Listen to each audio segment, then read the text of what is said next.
You are listening to the Daily Homily for Magdala in the Holy Land. As Jesus and his disciples were gathering in Galilee, Jesus said to them, "The Son of Man is to be handed over to men, and they will kill him, and he will be raised on the third day." And they were overwhelmed with grief. When they came to Capernaum, the collectors of the temple tax approached Peter and said, "Does not your teacher pay the temple tax?" "Yes," he said. When he came into the house, before he had time to speak, Jesus asked him, "What is your opinion, Simon? From whom do the kings of the earth take tolls or census tax? From their subjects or from foreigners?" When he said from foreigners, Jesus said to him, "Then the subjects are exempt. But that we may not offend them, go to the sea, drop in a hook, and take the first fish that comes up. Open its mouth, and you will find a coin worth twice the temple tax. Give that to them for me and for you." The Gospel of the Lord. Thanks. Praise to you, Lord Jesus Christ. This is very interesting. Both of the texts are very interesting. Let's start with Ezekiel. So we're in the time of exile. Where's Ezekiel? He's in Babylon at the river Kabar with the Chaldeans, and they're in exile in the 5th year of the exile. So the situation isn't nice. Here we're almost a year without pilgrims because of the conflict. Or think about COVID, it lasted almost 3 years between one thing and another.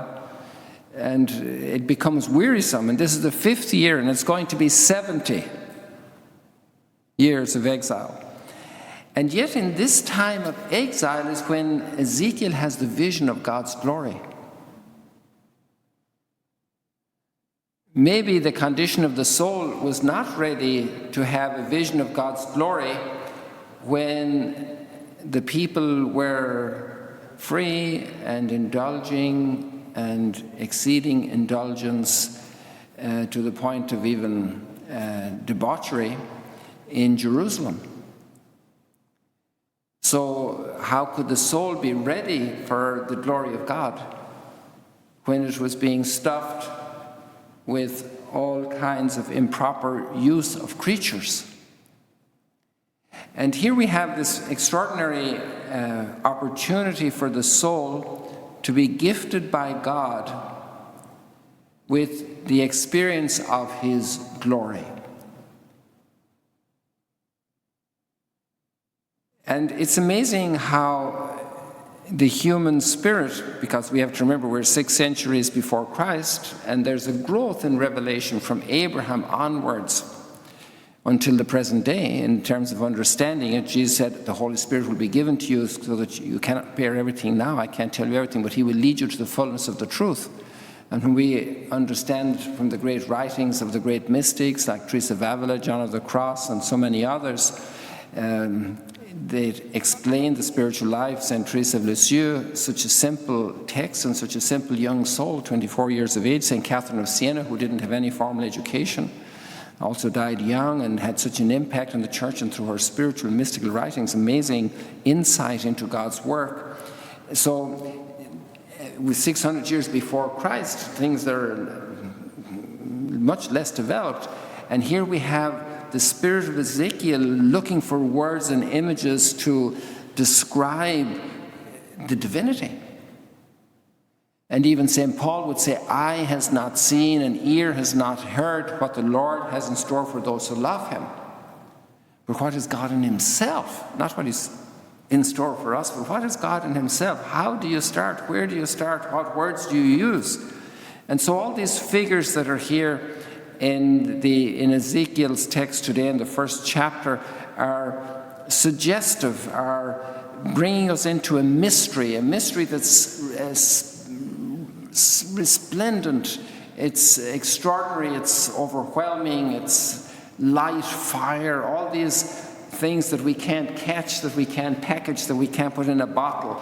It's things that escape our capacity.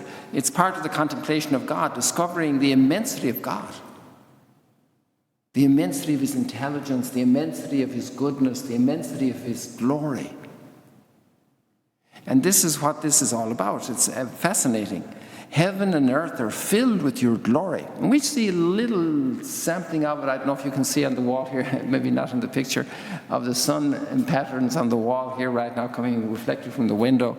And it's just amazing. That's just a little thing. It's nothing. The light of the fire of the candle is nothing compared with these burning wheels that are inside each other and they're going in all directions simultaneously. It's like it's completely overwhelms our capacity of reason and of experience.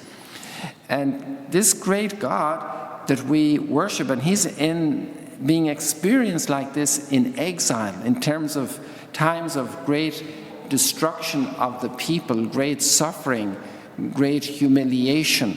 And now the people have to learn to adore him, and they fall prostrate before him.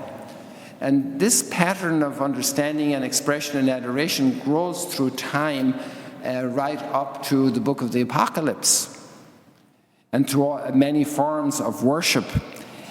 And so we have a wonderful experience of God. And then we go forward to the gospel, and here we have the Word incarnate, the Word of God, through whom everything was made, sitting down with the disciples, walking with them, and not being recognized by anybody.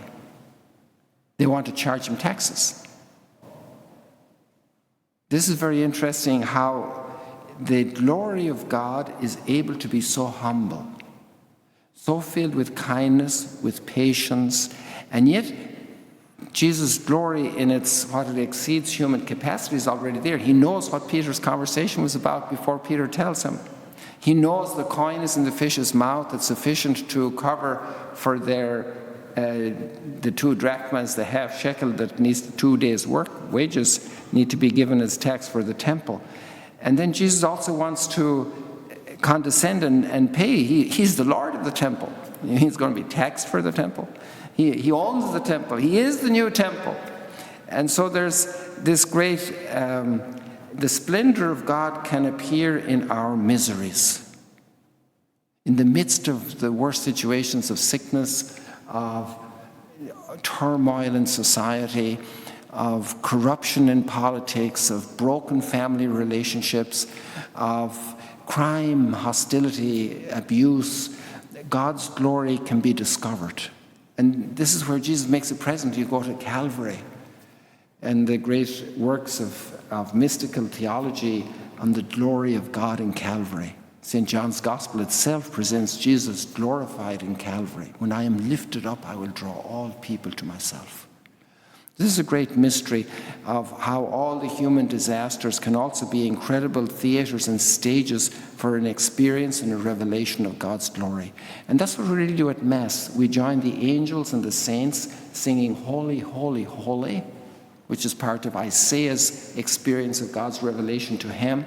And we enter into this is my body given up for you, this is my blood poured out for you. So the glory and total self-sacrifice, the total consummation of love, of complete generous love poured out for the other, the ability to take humiliation and turn it into saving sacrifice for humanity. How God's glory works is amazing. Thank you for joining us today. If you want to learn more about Magdala, follow us on YouTube and on Facebook.